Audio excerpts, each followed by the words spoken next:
오늘 우리에게 주신 하나님의 말씀은 잠언 7장 1절부터 9절까지 말씀입니다.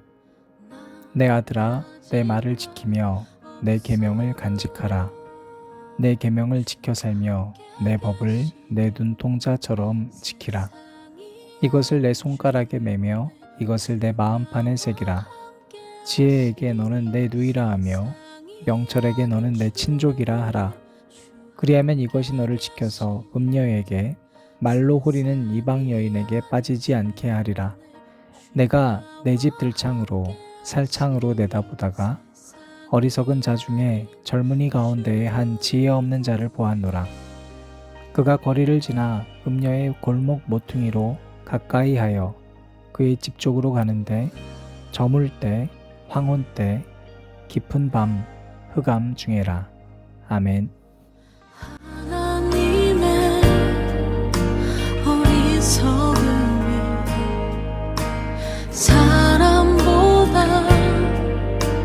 지혜롭고 하나님의 약하심이 사람보다 강하도다.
오늘도 주님의 크신 은혜가 저와 여러분에게 가득하기를 바랍니다.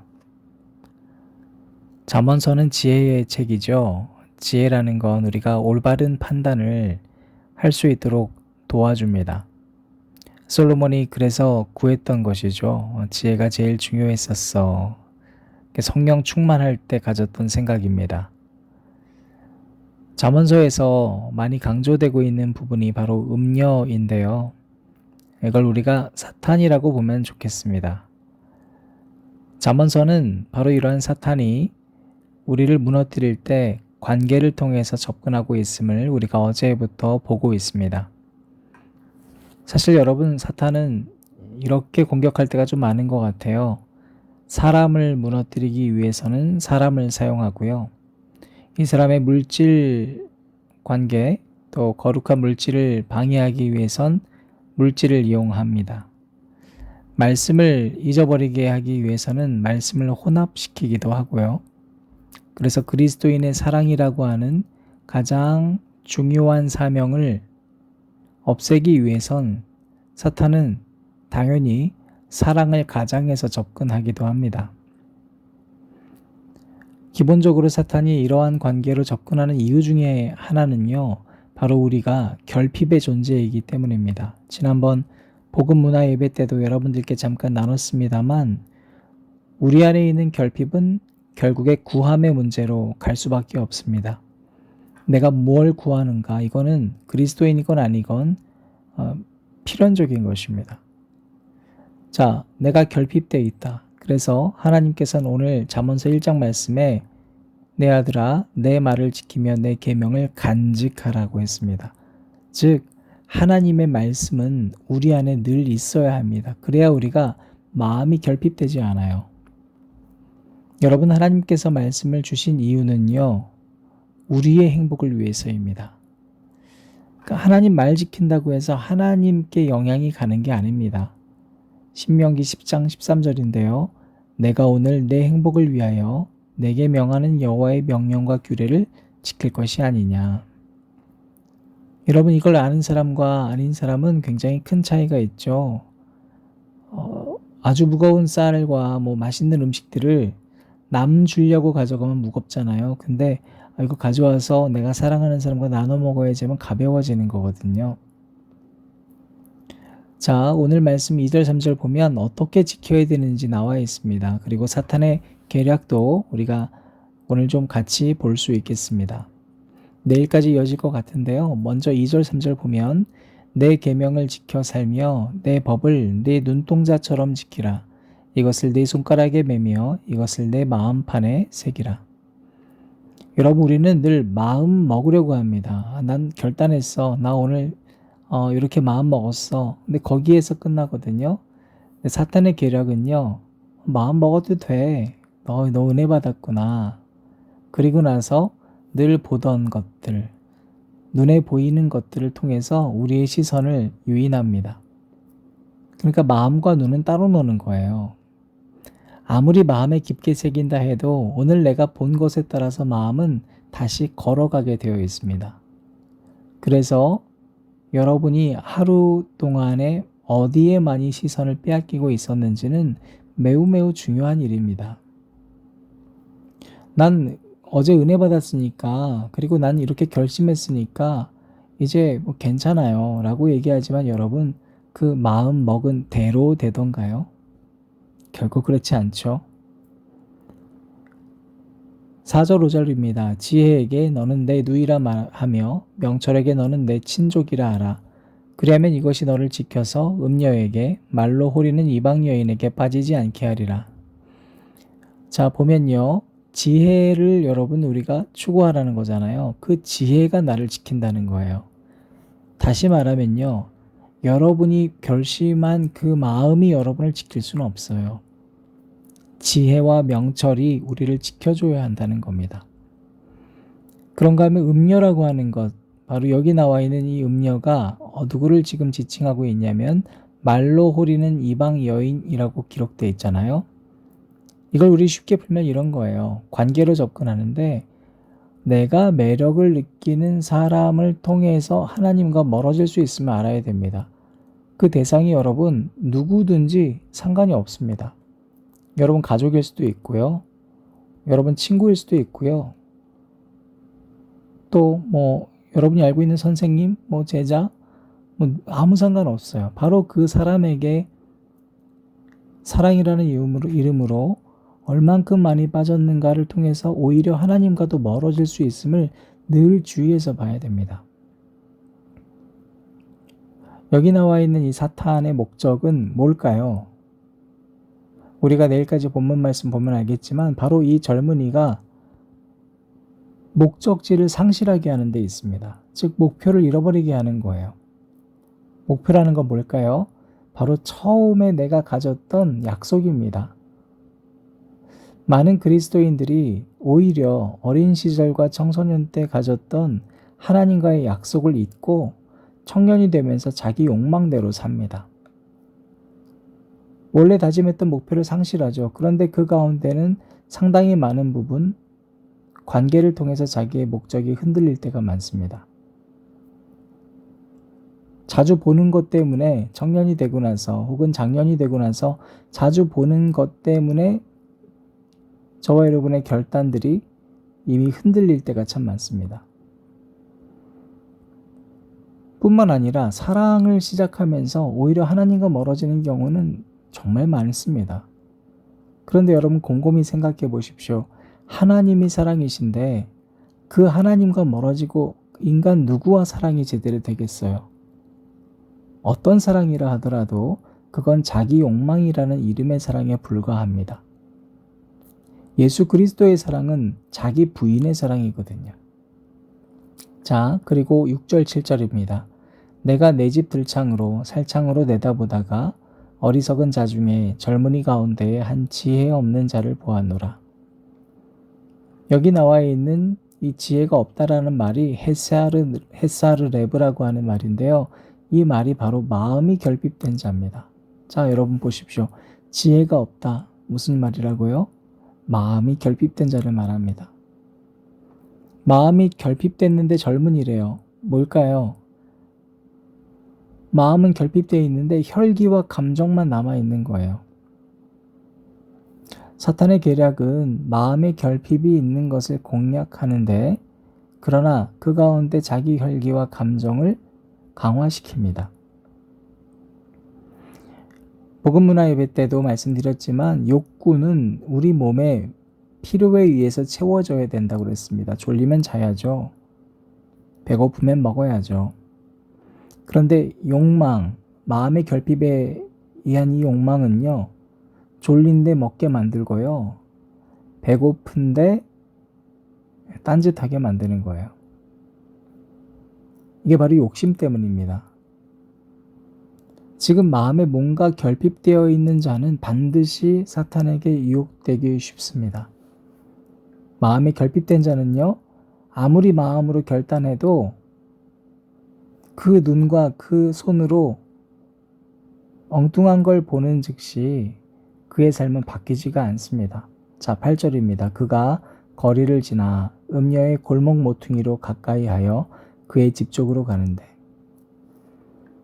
여기 나와 있는 거리라고 하는 슈크는 아주 큰 대로를 말합니다. 자, 원래는 이런 큰 대로였었어요.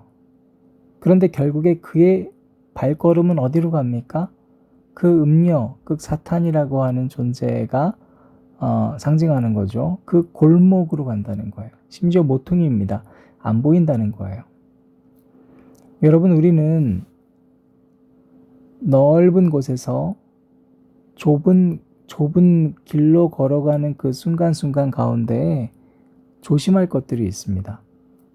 우리의 인간관계가 여러 사람들, 나랑 잘 맞고 잘 맞지 않는 사람들 뿐만 아니라 그 누가 보더라도 오픈되어 있는 그러한 상태가 아니라 점점 좁아져서 이제는 비밀이 많아지고 인간관계도 좁아지면서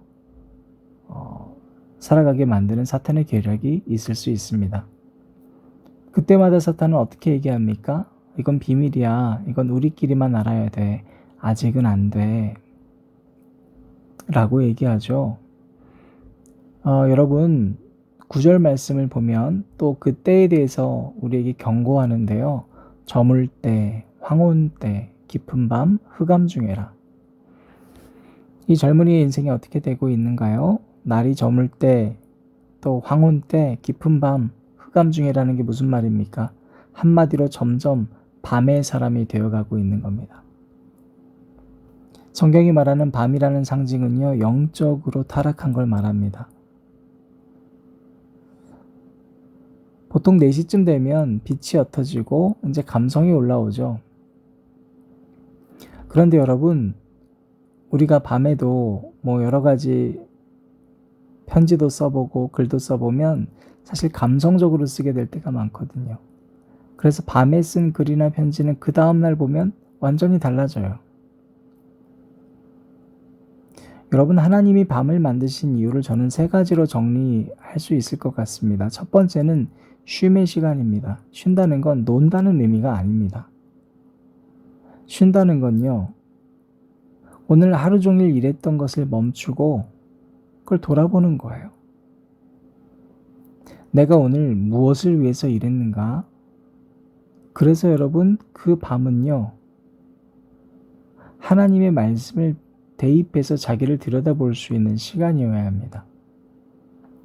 그런가 하면 여러분, 밤은 당연히 감성적입니다. 근데 감정과 감성이 하나님이 우리를 위해서 만들어주신 거기 때문에 나쁘지가 않아요. 다만 이걸 어떤 목적에 따라서 사용하느냐가 문제인 거예요. 이 감성과 감정을 우리는 하나님께 드려야 됩니다. 오늘 하루 슬펐습니까? 하나님께 드려야 합니다. 오늘 분노했습니까? 하나님께 드려야 합니다. 오늘 뭔가 시기가 되고 뭔가 갖고 싶었습니까? 시험 당했습니까? 그 모든 걸 그냥 하나님께 오픈해야 됩니다. 그게 바로 밤에 존재하는 이유입니다. 여러분, 우리가 쉼이라고 하는 안식일의 개념이 뭐였어요? 내가 쉬었으니까 너도 쉬어. 무슨 말입니까? 우리 만나자는 거잖아요. 하루 종일 네가 뭔가를 했던 그 몰입했던 일에서 좀 멈추고 이제는 나랑 교제하자는 게 여러분 밤이에요. 3번째로, 마지막으로 여러분, 감성과 감정으로 우리가 타인을 위해서 어떻게 사용해야 되는가요? 내가 하루 종일 열심히 일하고 이제는 자유한, 그리고 조금 여유가 있는 이 시간에 연락하고 싶은 사람과만 연락하는 게 아니라 성경에서 뭐라고 되어 있어요? 기뻐하는 자들과 함께 기뻐하고 우는 자들과 함께 울라고 그랬잖아요. 다시 말하면 그 감정을 가지고 우리는 이 땅에 울고 있는 자들과 함께 울어주는 시간이어야 돼요. 사탄은 바로 이러한 것들을 방해합니다. 그래서 그 시간을 공략하기도 합니다. 사랑하는 안전자리 새벽 기도회를 들으시는 여러분, 지금 새벽이거든요. 그 밤이 지났습니다. 새로운 날이 됐습니다. 어제 수요 예배 전도사님 설교 내용이 뭐였어요? 우리 에스겔서 43장 읽으면서 하나님 믿는다고 그냥 결단하고 그것만으로는 안 된다고 그랬잖아요. 온 몸으로 하는 노력이 있어야 된다고요. 노력이 있어야 돼요. 마음으로 하는 게 아니라 몸으로 하는 노력이 뒤따라야 되는 겁니다. 그러므로 여러분, 하나님이 오늘 새벽을 주셨다면 여러분 결단하시고 이제는 결단한 대로 눈과 손과 발을 사용하시기 바랍니다. 새로운 날을 주신 건 어제의 후회로운 그 삶을 다시 살라고 주신 게 아닙니다. 새롭게 살라고 오늘 눈뜨게 하셨고, 그래서 오늘 우리는 아무것도 기록되지 않은 백지장을 받아들였습니다. 이제 그곳에 우리는 어제와 같은 것을 보고 손을 사용하고 발로 가는 것이 아니라 이제 주님을 보고 주님이 잡고자 하는 사람의 손을 잡고 주님이 가신 그 길을 걸어갈 수 있기를 바랍니다. 마음에 결핍이 있다면 사랑하는 여러분, 사람으로, 물질로 채울 수 없음을 인정하고 하나님으로 채워나가시기를 주님의 이름으로 축원합니다. 시편 34장 10절 말씀인데요. 젊은 사자는 궁핍하여 줄일지라도 여호와를 찾는 자는 모든 것에 부족함이 없으리로다. 아멘.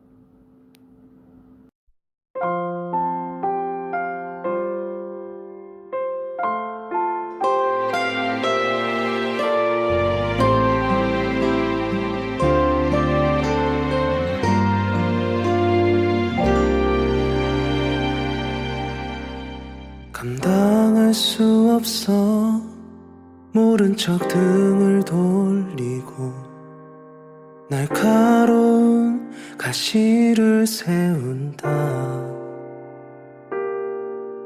돌이킬 수 없다고 뒤돌아보지 않으려 그저 멀리 도망쳐 왔네.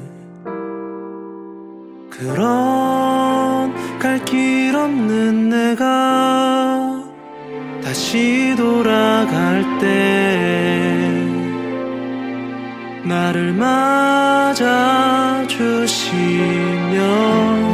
널 사랑한다고 기다려왔다고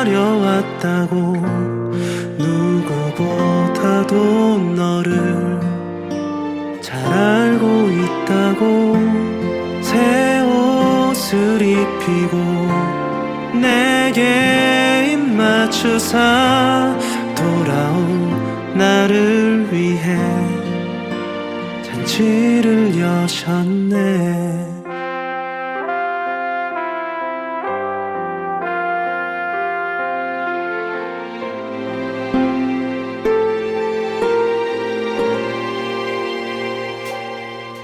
소중한 줄 모르고 많은 걸 버려가면서 세상 속에 내 몸을 던졌네.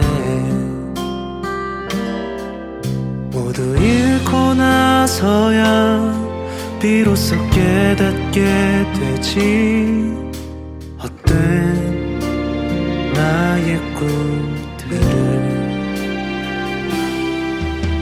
그런 어리석은 내가 다시 돌아갈 때